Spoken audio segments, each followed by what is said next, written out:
Imagine a place so remote that carrying a mountain bike over Scotland's highest peaks is considered the easy way in. Today we're exploring Glen Affric, where ancient forests meet modern engineering in ways that might surprise you. That's fascinating, especially when you consider how this incredible landscape has transformed over centuries. What was the biggest change you found in your research? Well, the most dramatic transformation happened in the 1940s with the Hydro Project. The powerful Chisholm clan actually created an entire village called Cannock just to house 1,500 workers. These incredibly tough navvies who built massive dams with their bare hands. Hmm, so you're telling me they constructed this enormous project in what was essentially wilderness? Exactly. And get this.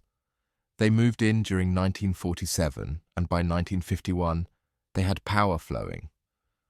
But what's really fascinating is that these dams were built alongside some of Scotland's last remaining primeval forests. You know, that combination of ancient nature and modern engineering is pretty unique. The birch and pine trees there are like living museums. Oh, absolutely. And here's something most people don't realise. Those trees tell us that Scotland used to be this sunny, dry place, completely different from what we picture today.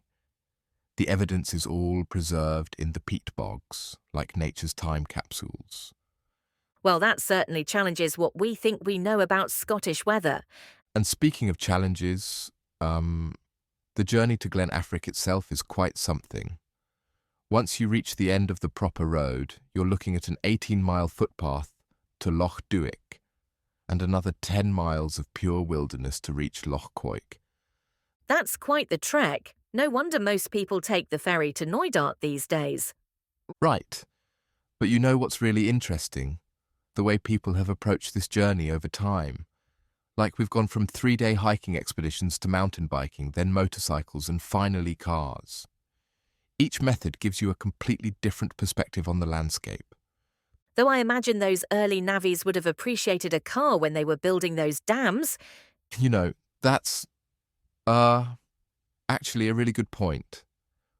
These workers were known for being incredibly hard drinking, but even harder working. The contrast between that bustling construction period and today's peaceful wilderness is pretty striking.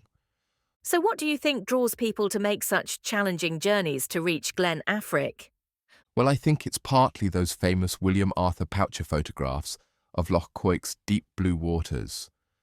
But more than that, it's this unique combination of untamed nature and human achievement.